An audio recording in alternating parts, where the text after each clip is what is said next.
بسم اللہ الرحمن الرحیم۔ السلام علیکم دوستو، امید ہے آپ سب خیریت سے ہوں گے۔ ایک مسلمان عورت بازار میں ایک سونار کے پاس کسی کام کے عرض سے بیٹھی تھی۔ ایک یہودی اس کے پیچھے سے آیا اور اس نے اس کا دامن چپکے سے اٹھا کر اس کی پشت کی جانب سے باندھ دیا۔ ایک روایت میں آتا ہے کہ یہ کام اسی سونار نے کیا تھا۔ بہرحال جب وہ مسلمان عورت واپس جانے کے لیے اٹھی تو اس کا استر کھل گیا۔ عورت سخت شرمندہ ہوئی اور جو لوگ وہاں موجود تھے وہ سب ہنسنے لگے۔ اس عورت نے یہودی کی اس حرکت پر فریاد کی۔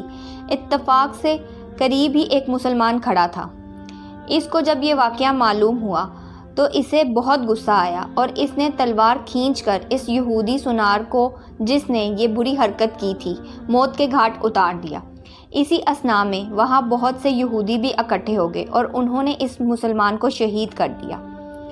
اس واقعے کی اطلاع نبی کریم صلی اللہ علیہ وسلم کو ہوئی تو آپ صلی اللہ علیہ وسلم نے قوم یہود کو بلا کر نصیحت فرمائی، تم لوگ اس طرح کی حرکت سے باز آ جاؤ اور اللہ تعالیٰ کے عذاب سے ڈرو، کہیں تم لوگ بھی وہی کچھ نہ پہچانو جو قریش کو پہچانا ہے۔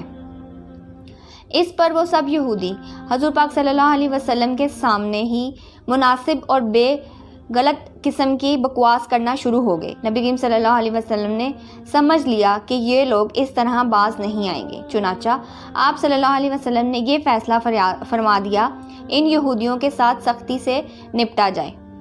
آپ صلی اللہ علیہ وسلم نے اپنے فیصلے سے صحابہ کرام رضی اللہ عنہ کو بھی آگاہ فرما دیا۔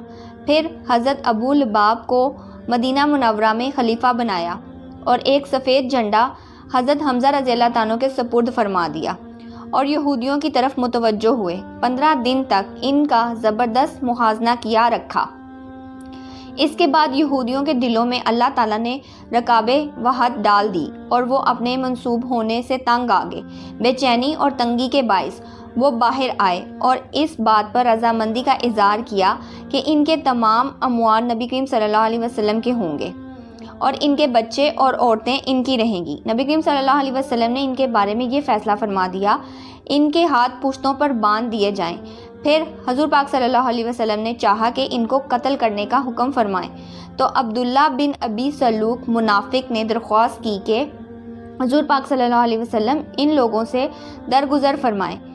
اس بے حیا نے اس قدر منت کی کہ حضور پاک صلی اللہ علیہ وسلم کو مجبور کر دیا، چنانچہ آپ صلی اللہ علیہ وسلم نے ان کے خون کو درگزر فرمایا اور ان لوگوں کے بارے میں یہ فیصلہ فرما دیا کہ وہ جلا وطن ہو جائیں، یعنی مدینہ منورہ کی آبادی سے نکل جائیں۔ عبداللہ بن ابی سلوک نے اس فیصلے پر نظر ثانی کی درخواست کی، مگر نبی کریم صلی اللہ علیہ وسلم نے قبول نہ کی۔ چنانچہ یہودیوں کا یہ قبیلہ شام کے علاقے میں مقام پر جا کر بیٹھا ہوا۔ کچھ مدت کے بعد وہ سب ہلاک ہو گئے اور ان کا مال و وسائل مسلمانوں کے لیے مال غنیمت بنا۔ عبداللہ بن اسب نے یہ فیصلے پر نظر اندازی کی درخواست کی، مگر نبی کریم صلی اللہ علیہ وسلم نے قبول نہ کی۔ چنانچہ یہودیوں کا یہ قبیلہ شام کے علاقے میں ازدقات کے مقام پر جا کر بیٹھا ہوا۔ کچھ مدت کے بعد وہ سب ہلاک ہو گئے اور ان کا مال و وسائل مسلمانوں کے لیے مال غنیمت بنا۔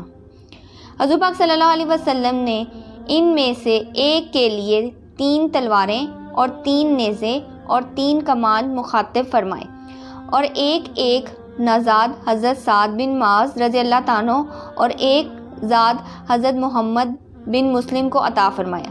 روایت میں آتا ہے کہ ان میں 300 یہودی زر پوشید تھے۔ نبی کریم صلی اللہ علیہ وسلم نے حکم فرمایا، اس مال میں 5 حصے الگ کریں گے۔ کہا جاتا ہے یہ پہلی قسم ہے جو سرور کائنات صلی اللہ علیہ وسلم کے حکم سے الگ کی گئی۔